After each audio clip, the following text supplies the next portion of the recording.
Welcome to another episode of the Manufacturing Executive Podcast. I'm Joe Sullivan, your host and a co-founder of the industrial marketing agency Gorilla 76. So back in May, I wrote an article titled Summer Reading, 12 Lessons from 12 Books for 12 Weeks. And in this article, I pulled standout quotes from 12 of my all-time favorite business books. And today, I'm pretty darn excited because my guest is the author of one of those 12 books. So let me take a moment to introduce best-selling author and B2B growth expert, Ian Altman. Ian started, sold, and grew his prior companies from zero to over $1 billion in value. He has since spent years researching how executives make decisions. His modern approach has been instrumental in helping many businesses turn marginal growth into explosive growth and to help them thrive where their competitors struggle to merely survive. Ian is a co-author of the bestseller, Same Side Selling, now in its second edition. You can read hundreds of his articles on Forbes and Inc. Ian is a founder of the Same Side Selling Academy, rated one of the top 5 sales development programs globally. Ian, welcome to the show. Joe, thanks for having me on. And I'm flattered that, originally you said, hey, I wrote this thing about the top 12 books on business. And I was expecting you to say, and none of those people were available. So I have Ian here instead. No, you made the list, and you were, I can't remember exactly how I stumbled across Same Side Selling. I want to say I heard maybe you on a guest on a podcast or something maybe 5 years ago or so, but the book was intriguing. I picked it up and immediately it became one of my favorites for a number of reasons, which I want to get into today. But and it's, among a few things I'd love to talk to you about. But first, could you give our listeners a little bit of background on you? Just, build on the intro. Tell us how you wound up where you are today. Well, the big thing, you talked about my work. I started my first company in 1993. We became a Fast 50 company by 1998, so one of the 50 fastest growing companies in the Washington, D.C. region. We were also the only company on the list who was not a government defense contractor, and which was funny because once we hit the list, we'd get all these inbound prospecting calls from people talking about what we needed for government contracting. We're like, we're not a government contractor. No, you're number 21 on the list. Yeah, we're not we're not in that space. And we built a software company then, starting in 98, in addition to the core consulting business that we had. And then 2005, I got approached by some investment bankers out of New York. We sold the company for cash and stock. And I served as managing director of the parent company.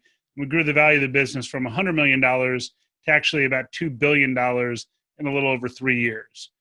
And I was flying 200,000 miles a year. I wasn't spending time with my wife or my kids. And I just thought after a while, why am I still doing this? I didn't have a good answer, so I stopped.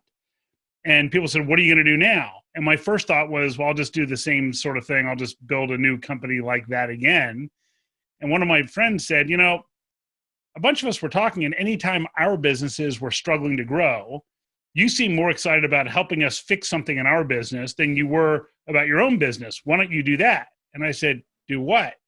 They said, well, help businesses grow. And I said, well, there's a business for that? And they said, well, you didn't necessarily need that, but most of us, we go to experts in that type of space. And so I started speaking in, probably 2008. 2009, something like that.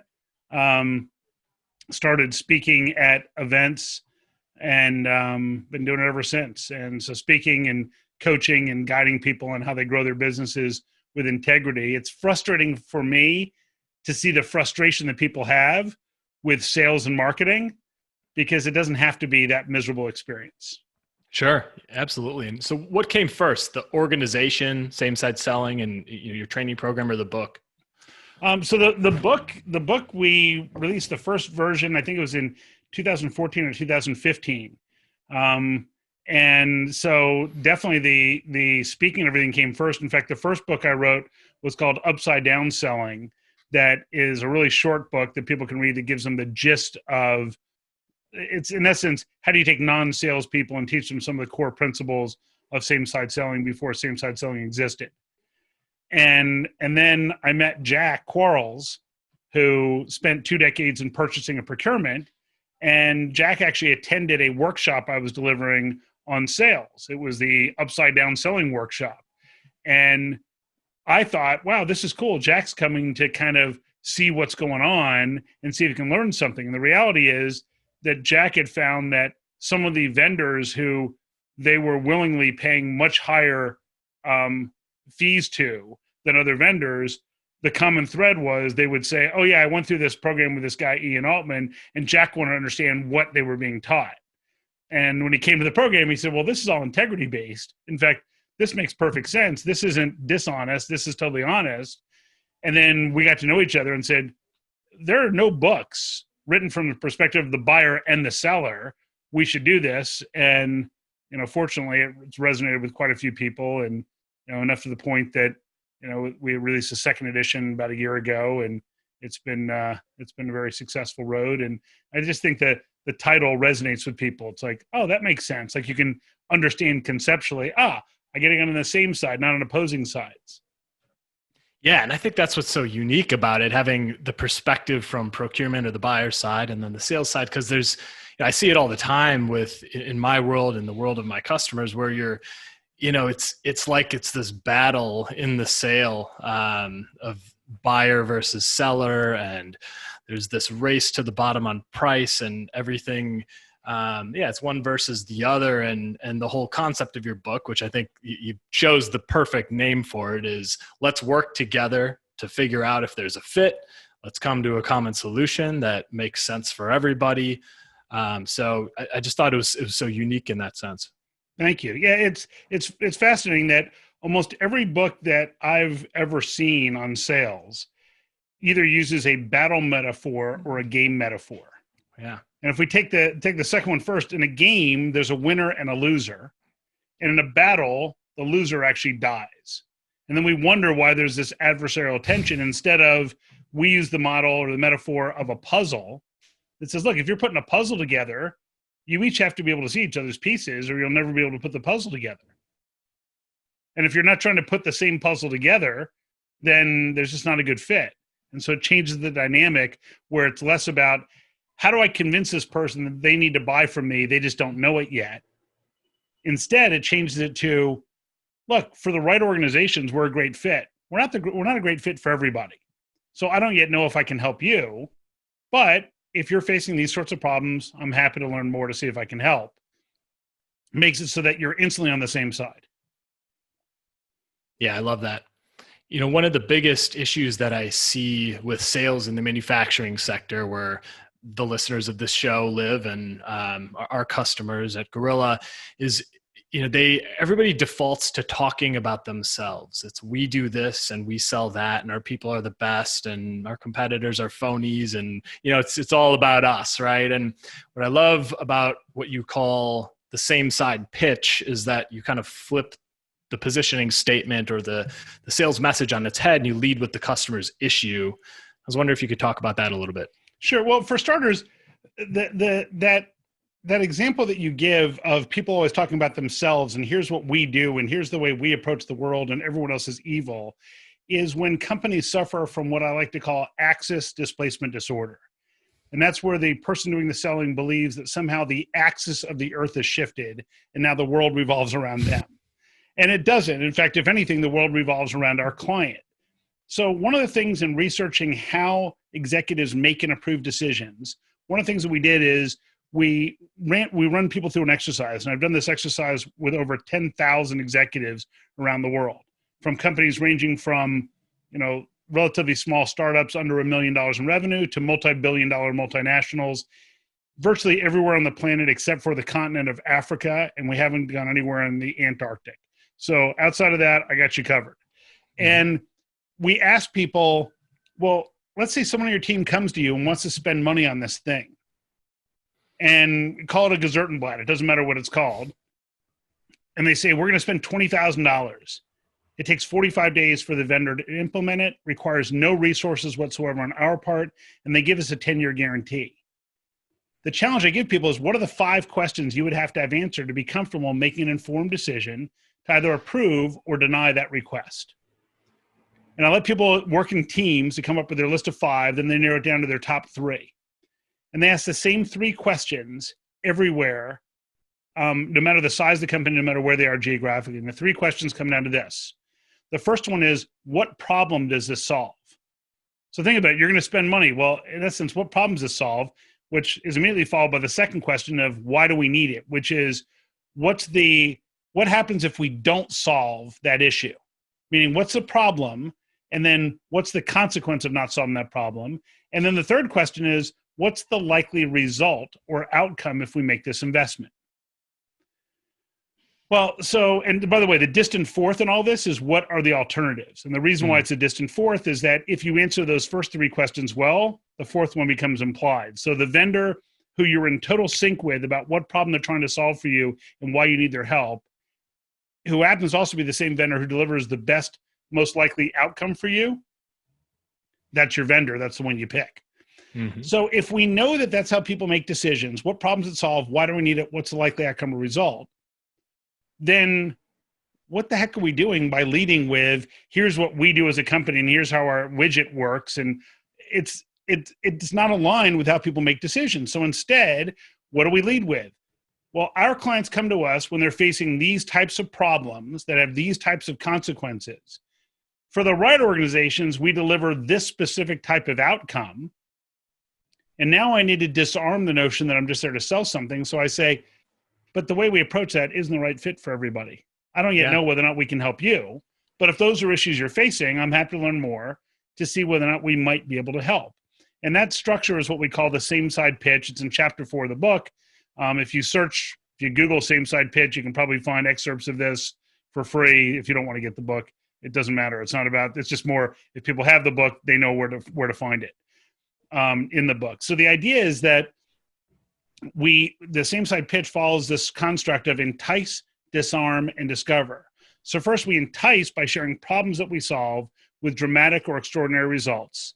We then disarm the notion that we're just there to sell something. And then we trigger a discovery phase to learn more about their situation to see whether or not we might be able to help.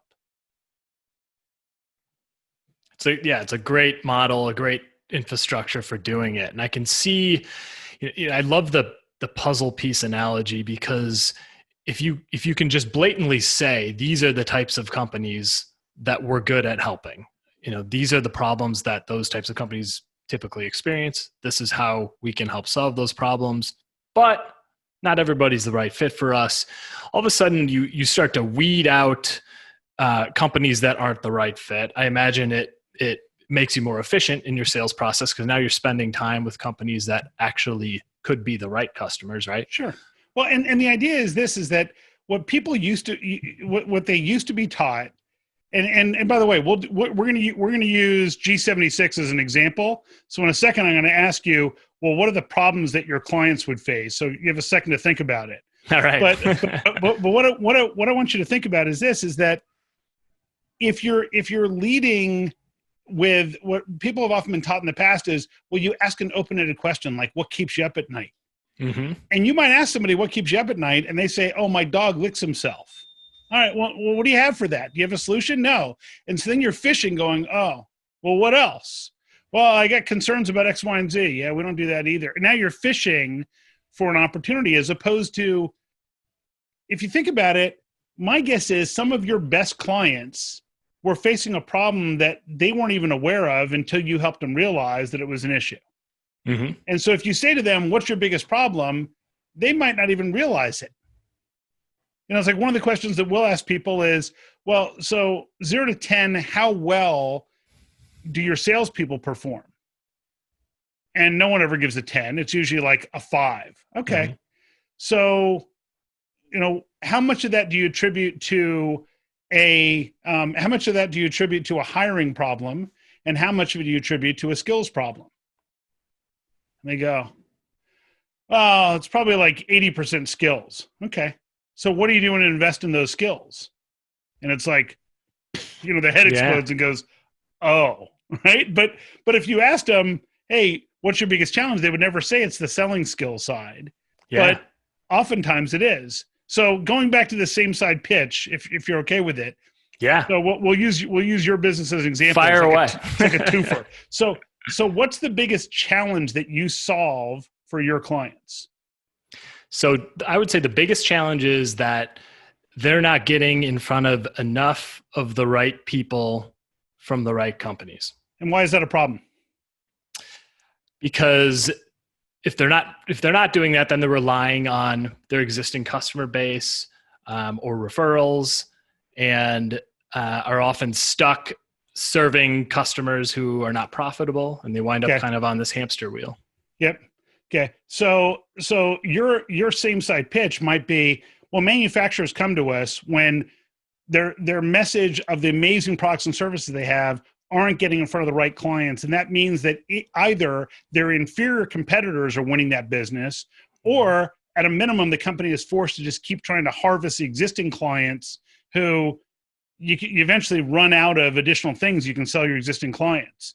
For the right organizations, they tell us that we deliver marketing solutions that attract those clients, fill the top of their funnel, and give them a disproportionate share of mind from those ideal customers. But the way we approach that, it's not the right fit for every company. So I don't yet know if I can help your manufacturing company.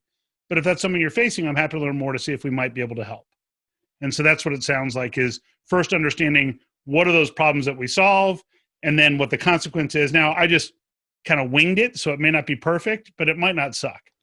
Well, you know what? I'm glad we're recording this, because now I can just transcribe it and copy and paste right into our website, right? No, that's right on the money. I mean, it's exactly the converse. I can understand the power of having that conversation. And when especially when you're in a niche and you have a very specific type of customer and you know that customer really well, you've seen all these patterns over time, right? And so while you can't make assumptions about what your prospects need, you've seen these problems before, and you're able to speak to them. So absolutely. In my business, it comes down to, it's the earning attention side. It's people feeling that they're commoditized. Yep. So, wow, we've got something that's head and shoulders above the competition, but our clients see us as a commodity, just like everybody else. Or there's this whole shift of, how do we shift the conversation from price to value, because everyone wants to beat us up. Mm-hmm. Those are the types of things that I hear time and time again. So that's when people say, what do you do? Well, my clients are usually facing one of these problems. Boom, boom, boom. And if that doesn't resonate, it's probably not the right fit today. It doesn't mean it'll never be, but they're probably not the right client today.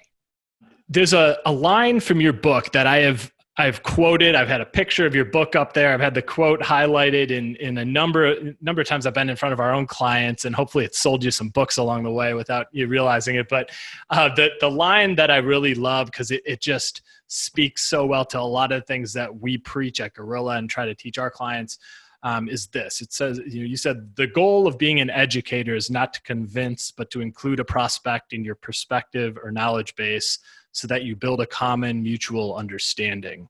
Yep. And I just love that quote so much, because it's everybody in my world, in this manufacturing world, they just default, like I said earlier, to talking about themselves. And that's all you see in their marketing. It's brochure marketing, it's websites filled with product pages, which you need that stuff. I'm not saying you don't need it, but what we emphasize so much is that you have to take these elements of a consultative sale and you got to bring them down into your marketing process as well, because the first touch point that a lot of your future customers will have with you is the content you publish and the things you say. And so I was just kind of curious to hear, your take on that particular quote and this idea of being an educator. Well, I always say that the best quotes in the book, Jack probably wrote. But the idea behind the idea behind this is that when your client or prospect doesn't decide to do business with you, they decide not to spend money with you, one of two things has happened. Either they don't believe that the problem that you're talking about solving for them is that big of a deal, at least not compared to other things on their plate. Or they don't believe in the result or outcome that you're allegedly going to deliver, or both. And so when companies talk about, here are features and here are capabilities and all this whiz-bang stuff, what's the client wondering? What problems to solve? Why do I need it? What's the likely outcome or result? So the idea is that if you believe in the issue, the impact of the results, and the client doesn't, it doesn't count. Mm-hmm. Similarly, if they believe in it, but you don't, it doesn't count. So it's got to be a mutual understanding. If you both are on the same page about what problem you're trying to solve, if you're both on the same page about what happens if they don't solve it, and you both have consistent expectations about what the result should be, then there's a level of trust. If you think about it, if you're buying from somebody and you haven't had a meaningful conversation about what the results need to look like, what's going through the customer's mind? The client is thinking, yeah, but do they really understand what we're trying to accomplish? But if you ask the questions up front about what does success look like and how are we going to measure it, then it's just the client saying, yeah, I think they're actually going to follow through or not. But at least everyone's on the same page about what it is you're trying to accomplish. You know, one of the things that I often share, especially with people on the manufacturing side, is, so let's say you had two different vendors. One vendor is asking you about who needs to be involved in actually making a purchase. The other vendor says, what could put the results at risk? And what are we going to measure together to make sure that we get the right results for you? Well, which vendor would you rather deal with? The person who's focused on the sale or the vendor who's focused on the results? Right? Obviously the results side. Right. And then I'll say, well, so would you be willing to pay more for the vendor who's focused on results? And people will almost universally say, oh yeah, I'd pay more for that. Okay. How much more? And the most common answer is somewhere between 10 and 20% more. And then I asked the following question, which is, so how much less would you have to pay for it to be a good deal, but you don't get the results that you need? The answer is, it doesn't matter. Like, if I don't get the results I need, it was a waste of time and resources, let alone the money. Yeah. So when companies can learn how to pivot to focus on results instead of focusing on just getting the sale, that's when everything changes. That's when clients routinely pay more for your services than for other people's. And there's a whole thing that we don't have time to discuss today that talks about differentiation and how do you stand out over the competition. Sure. Yeah, I love that. Well, Ian, we are recording this in August of 2020. The world is still upside down in a lot of ways, and it looks like it may be for a while. One of the biggest struggles that I'm seeing among B2B manufacturers is they're not sure what to do with this big gap that's being left by the absence of trade shows. And not only trade shows, but just being able to get on a plane and fly across the country to see a customer or a prospect.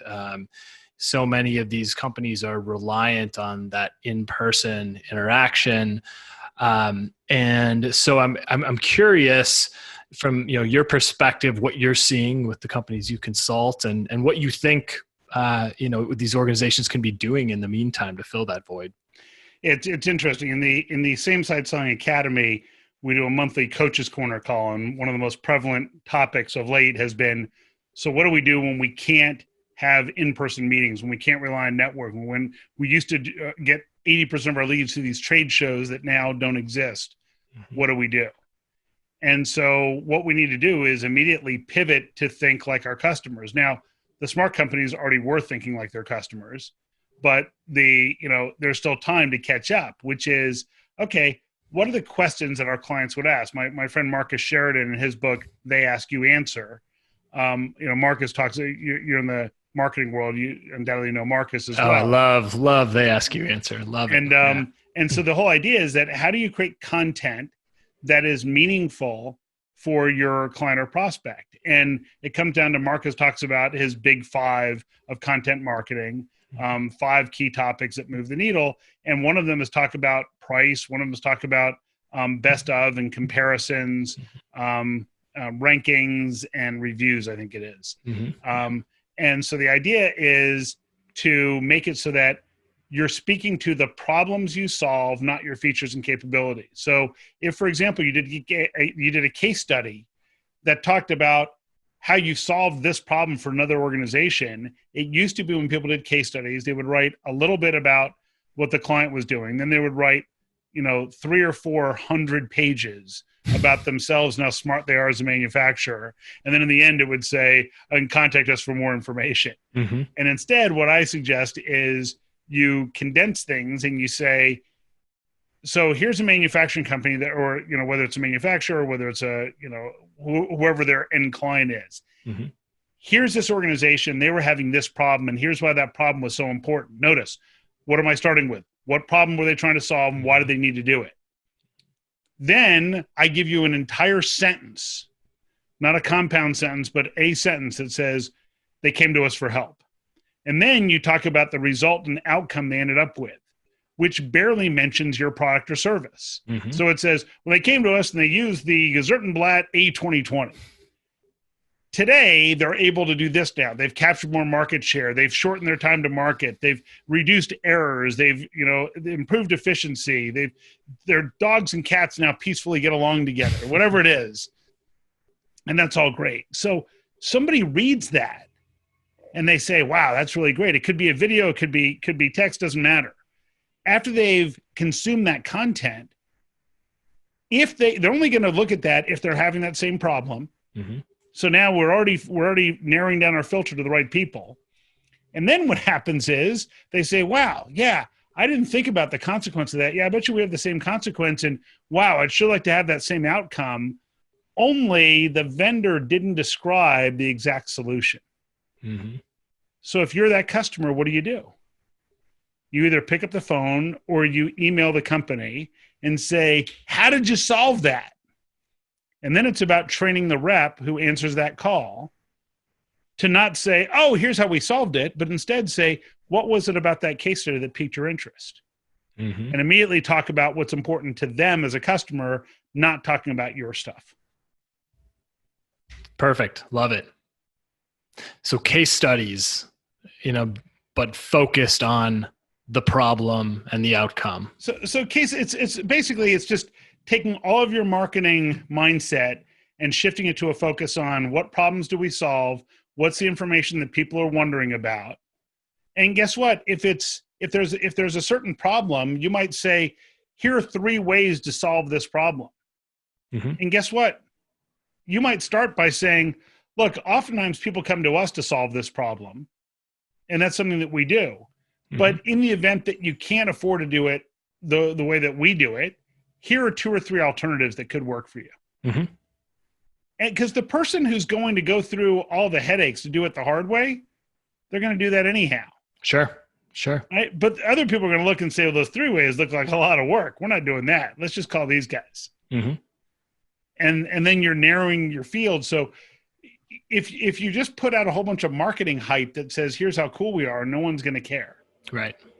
If instead you say, okay, how do we attract the right interest by speaking to the problems that these people are facing day in and day out, then you're onto something. We created in the Same Side Selling Academy, I created a course called Growth in Crisis that we give people, people can access for free. Just go to the website and SameSideSellingAcademy.com and you can click and get that course for free.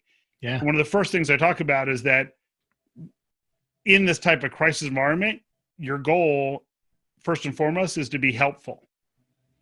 And so I thought it'd be kind of cynical if I then charged for the course. So sure, right. we just made it available for free, but it's the whole idea of how can you help other people and talk about the problems that they're facing and how to solve them. And the right people will come back and do business with you. It's okay. Yeah, makes sense. Well, and so with with in-person events, trade shows out the door, so creating content that's actually helpful. How do you get it out there from your perspective? Are you an inbound guy, an outbound guy? Do you like both? Do you use it's a little bit of both. So if you already have a good list, then you're sharing information and you're constantly seeking feedback. Hey, here's this piece of content we shared. What else would you like to hear? I use LinkedIn Live. And so at the end of every LinkedIn Live, I'll post something that says, what other topics would you like to hear about? Mm-hmm. And then, because the idea is I'm just trying to serve that audience. Yeah. And, what other questions do you have? Hey, play Stump the Guesser. Like, tell me, ask a question that you don't think we can answer that, like, here's a really hard one. Because if you're the person they're coming to for a lot of answers, then you're probably also the person going to come. Now, if you basically solicit questions for things that have nothing to do with your business, that's going to be harder, but it can be related to it. Like I think Marcus talks about, I think it's Columbia Sports or one of those, Columbia Outerwear, I think has a whole app they produced on knots, on like how to tie knots. People say, well, they don't sell rope. It's like, you're missing the point. Their audience is people who are on boats and camping and this and that, who would like an app on how do I tie this type of knot or that type of knot. So they're serving their audience. So it's relevant. But if they were, if they were posting something about, doing sous vide cooking, their audience wouldn't care because on a boat, they're probably not firing up the sous vide. Of course. Yeah.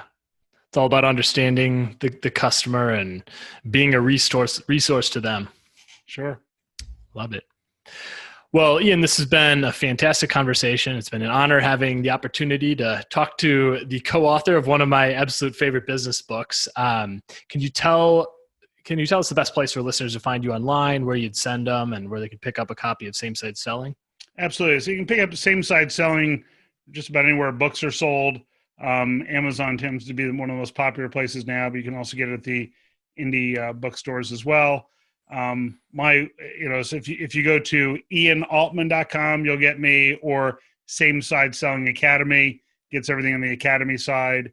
And people can always reach out with any questions, because sometimes people will read the book or hear something and they'll post a question, and it's amazing because I'll usually get questions that say, well, I'm sure Ian doesn't actually read these. And then like I get the email and I respond and say, why do you think I don't read these? I'm like, oh, you read them. I'm like, well, you send it to me. If you send it to info, maybe I'll read it. Maybe I won't. If you send it to me, I'm probably going to read it. Yeah. That's great. Perfect. Well, Ian, thanks a ton for taking the time out of your week to do this. I really appreciate it. You bet, Joe. Thanks for all the great questions. Awesome. And as for the rest of you, I hope to catch you on the next episode of The Manufacturing Executive.